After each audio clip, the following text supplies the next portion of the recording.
Petite Valérie, tu vois ta ville dépérir. Tu vois l'école s'anéantir. Tu vois ton pays qui est en train de devenir un pays quasiment pauvre, alors que durant des siècles, on l'a regardé avec admiration. Tu vois ta fille qui va commencer à rentrer à l'école et tu n'as pas confiance.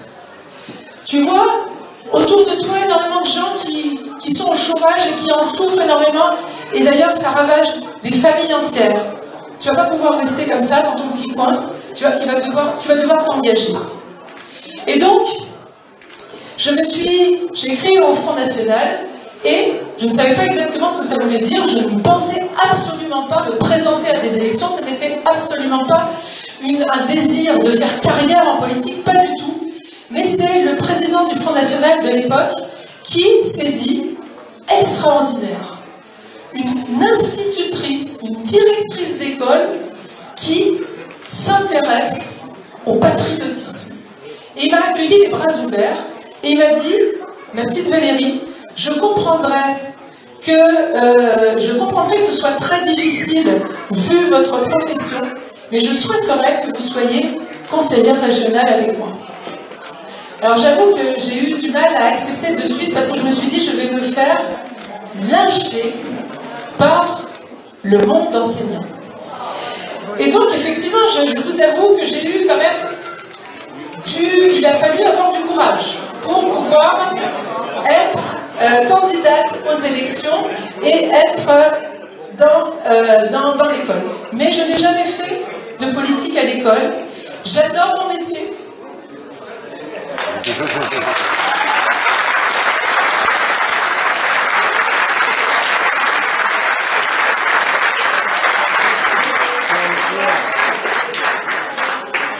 vous fais le coup à chaque fois. Alors, donc voilà. Et je me suis dit, tu vas pas rester comme ça, les bras croisés, tu vas t'engager. Donc je suis devenue conseillère régionale et j'ai appris au sein de l'Assemblée à avoir une expérience politique.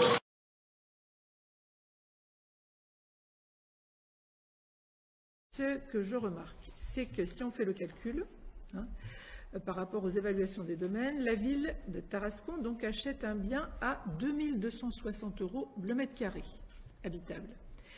Eh bien, si l'on compare ça à ce que nous avons vendu à la SEMPA, ça veut dire que c'est juste ce qu'il y a derrière, c'est-à-dire les ferrages. Donc, eh bien, les ferrages, ça faisait 11 500 mètres carrés habitables, on les a vendus à la SEMPA, pour 1 408 000 € et ça fait du 127 € le mètre carré. Donc, les Tarasconnais sont vraiment là totalement, c'est vraiment au détriment du contribuable tarasconnais.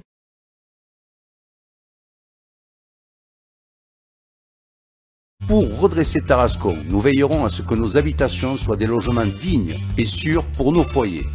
Nous implorons l'utilisation active du droit de préemption de la mairie et nous réhabiliterons les immeubles communaux afin de proposer un parc locatif sous contrôle direct de la mairie. Il est urgent de traiter les immeubles en péril imminent. Il faut organiser la démolition lorsque c'est nécessaire des immeubles à l'état de ruine et d'insalubrité, mettant en danger les habitants, ce qui signifie la création d'espaces d'agrément en centre-ville. Nous mettrons en place un nouveau partenariat avec les bailleurs sociaux, afin que la ville exerce pleinement son droit de regard sur les attributions de logements avec priorité aux Tarasconnais. Nous instaurerons aussi un permis de louer afin de lutter notamment contre les marchands de sommeil et l'insalubrité.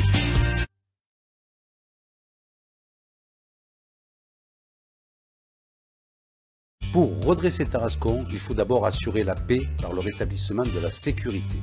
La volonté d'agir dans ce domaine est essentielle, c'est une priorité pour redynamiser la vie. Nous mettrons en place la présence 24 heures sur 24 de brigades de policiers municipaux dans tous les quartiers de la ville, mais aussi en priorité dans les zones dites de non-droit. Nous recruterons des policiers municipaux supplémentaires. Nous veillerons à ce qu'ils soient bien équipés. Pour la vidéosurveillance, elle n'a d'utilité que si les moyens sont mis en œuvre pour rechercher des coupables ou prévenir des actes de délinquance, ce qui suppose un travail en partenariat avec la police nationale et les cellules de renseignement. Nous mettrons en œuvre des procédures de signalement systématique des trafics de drogue, de radicalisation. Nous ferons l'acquisition de caméras mobiles qui peuvent être déplacées facilement en fonction des besoins et des demandes des riverains. Édiction d'un arrêté interdisant aux mineurs de divaguer la nuit.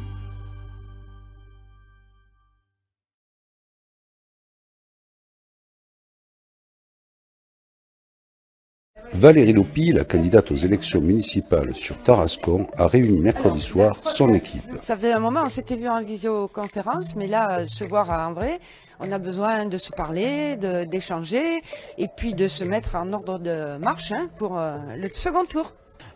Pendant le confinement, donc j'ai pu constater que Tarascon était encore plus mort, mais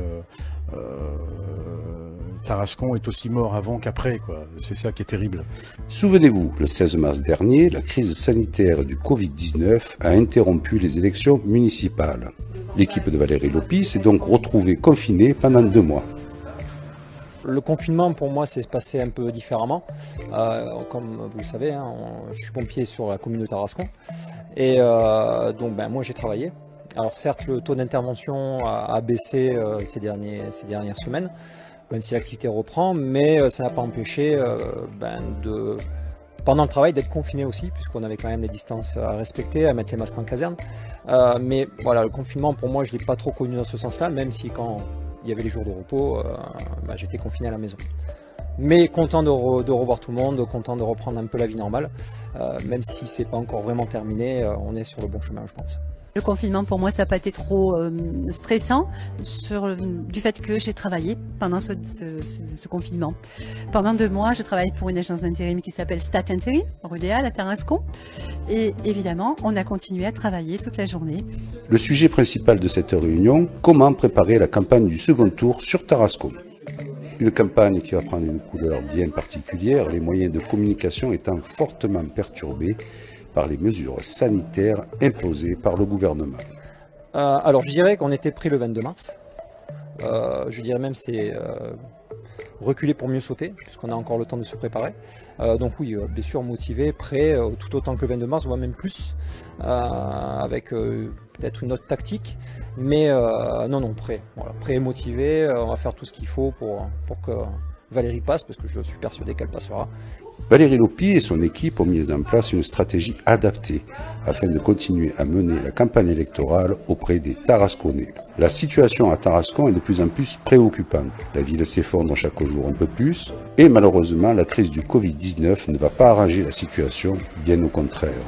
C'est donc autour d'une équipe enthousiaste et mobilisée, avec un programme audacieux pour Tarascon, que Valérie Lopi a lancé le top départ de la campagne des élections municipales. Il faut vraiment se battre maintenant. On ne peut pas laisser la ville, je suis une Tarasconnaise de souche, on ne peut pas laisser la ville partir comme ça, c'est pas possible. Donc je suis une combattante, une vraie combattante pour Tarascon. Donc je suis extrêmement contente que ça se passe le 28 juin, il était temps. Mobilisation générale et il faut voter utile, donc voter efficace, c'est voter Valérie Lopi. Prête à fond, à fond, à fond. La ville doit changer, ça doit bouger et ça doit on doit arrêter d'enterrer Tarascon.